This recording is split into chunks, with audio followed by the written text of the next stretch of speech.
Senator Henkel. Thank you, Madam Speaker. Dear colleagues, I would like to thank our colleague, Senator Tony Lofreda, for initiating this inquiry. At a time when, in many Western democracies, immigration is fueling fears and caricatures, we have the duty to bring the debate back to facts, history, and nuance. Immigration in Canada was not a major fault line in our political life. On the contrary, it rested on a broad political consensus. That does not mean there were no debates, nor an absence of legitimate concerns. But that consensus made it possible to build an immigration policy that was relatively stable, predictable, and oriented towards the country's economic and social interest. Let us be clear. That consensus is now under strain. Pressures on housing, infrastructure, public services are causing genuine concerns among many of our fellow citizens. We cannot dismiss those concerns out of hand, but newcomers alone cannot be held responsible for planning decisions made by successive governments over the years. And reducing all of today's challenges to immigration would be unfair and a mistake. We must reject simplistic narratives and sweeping generalizations directed at families who chose Canada in search of a new beginning. A serious immigration policy must be planned, coherent, and results-driven. It must not only welcome people, but also support their integration and enable them full participation in our society and our economy. Indeed, immigration is woven into the very fabric of Canada's history. Notre pays est l'un. Our country is one of the most cosmopolitan in the world.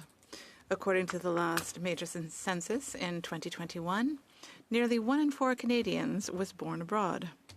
Right here, I have counted at least 17 senators who were not born in Canada. This reality is part of a longer history, one that began long before immigration.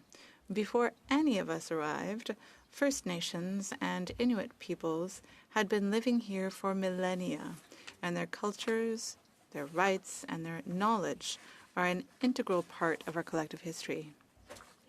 And let's be honest, our relationship with immigration has not always been exemplary. Canada has had discriminatory policies not only towards its own First Nations, but also towards Chinese immigrants, for example.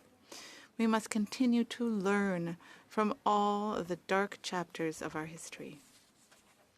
Immigration is also a key component of the very functioning of our economy. I'll take my province, Quebec, as an example. In 2024, for every 93 young Quebecers entering the labor market, there were 100 retirements. According to the Institut du Québec, the approximately 1.2 million Quebecers of retirement age will outnumber young workers until 2031. Without immigration, our workforce will no longer be able to grow at the pace required by our economic and social needs. Essential services on which this country relies are workers who came to Canada through immigration. This is not a conjecture, it is a fact. Here's some of them. In healthcare, 37% of doctors, 43% of pharmacists, 45% of dentists, and more than 40% of nursing and related personnel are immigrants. In the scientific and technological sectors, those shaping tomorrow's economy, 35% of computer programmers, 43% of engineers, and 57% of chemists are born abroad. In construction and infrastructure, the conclusion is the same. 41% of architects, 40% of civil engineers, and nearly 1/4 of roofers are immigrants. More than half of those providing early childhood services are also from immigrant backgrounds. And across the country, immigrants represent 51% of business owners with paid staff in food and beverage sector. What do these figures tell us? Immigration is not peripheral to our economy. It is present in our hospitals, in our labs, on our construction site, in our businesses, and in our local services. It is part of our collective capacity day after day to keep this country running. Derrière cette contribution, Behind this significant contribution lies a Canadian paradox that we discuss far too little. We are successful at attracting talent from around the world, but far less effective at enabling them to realize their full potential once they are here. It is here, colleagues, that the debate on immigration must mature. The question is no longer simply how many people we welcome, but what we actually do with the skills, the experience, and the qualifications that we bring here. Yet, too often, those who arrive here are still met with a maze of barriers. Credentials are not only partially recognized, administrative delays, professional hurdles, and regulatory silos between provinces. And then there is the infamous Canadian experience. How often do qualified individuals hear that they lack Canadian experience, even though they have led teams and international companies, practiced in regulated professions, or managed complex projects elsewhere in the world? Too often, that phrase conceals a form of discrimination. At that time, this logic becomes absurd. We tell people they need Canadian experience to obtain their first skilled job, while denying them the very opportunity that would allow them to acquire it. Je suis passé par cette barrière. I encountered this invisible barrier when I arrived in Canada. For several years, I held jobs well below my qualifications to support my family. And I am not an isolated case. We are all familiar with these absurd situations where engineers drive taxis and doctors work as medical secretaries whilst waiting years to be able to practice. Highly qualified professionals find themselves confined to jobs far below their skill level, whilst our businesses, our hospitals, and our construction sites are short of workers. Statistics Canada data confirms this. Immigrants with a university degree are twice as likely as Canadian-born workers to be employed in jobs below level of qualification. This is not befitting a country like ours. Do we sufficiently grasp what this situation cost us collectively? According to a study by RBC Economic Research Team, the wage gap between immigrants and non-immigrants for equivalent work amounts to approximately 2.5% Canada's GDP, or more than $50 billion a year. That is the price a country pays when it does not make full use of the talent it has chosen to welcome. Worse still, some of that talent ultimately chooses to leave Canada.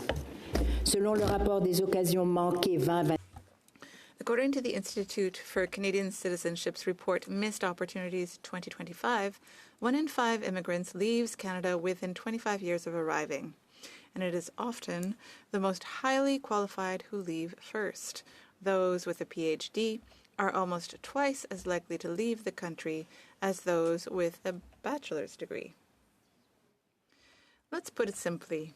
We have a system that is effective at attracting people but flawed when it comes to integrating and retaining them. we must also be honest enough to acknowledge another reality. A growing proportion of the jobs our society is struggling to fill now relies on immigration.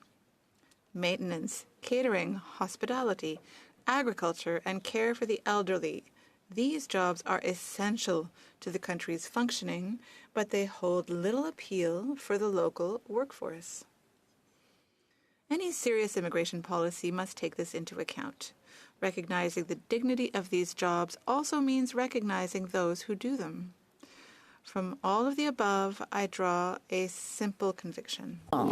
Our public debate on immigration has focused on a single question: how many? Today, the decisive question lies elsewhere. What are we truly doing with the people we welcome? Are we able to recognize credentials and skills quickly enough? Are we able to bring professional bodies, employers, universities, and provinces into real dialogue, to build pathways instead of labyrinths? In other words, we must move beyond simply attracting talent and build a model that allows people to succeed so that those who choose Canada can contribute fully, prosper here, and choose to stay.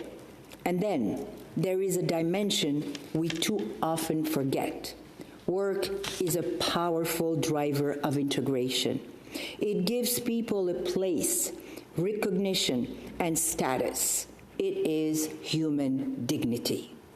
It allows parents to look at their children and say, "This is what I do here. This is how I contribute." Successful economic integration is the strongest foundation for social and cultural integration. Chers collègues, défendre l'immigration au Canada, ce n'est pas refuser de voir l'État. Colleagues, defending immigration in Canada does not mean turning a blind eye to tensions. It is precisely because these tensions exist that we need a substantive debate that is grounded in facts, not in fears. Defending immigration means demanding a policy that takes reception, integration, and retention as seriously as admission into the country. I am convinced, when I look at the figures and reflect on my own journey, that this country can do much better. Not by welcoming fewer people, nor by welcoming them blindly, but by welcoming them properly. Immigration is neither a slogan nor a problem. It is one of Canada's greatest resources, provided that we finally take the trouble to treat it as such. Thank you.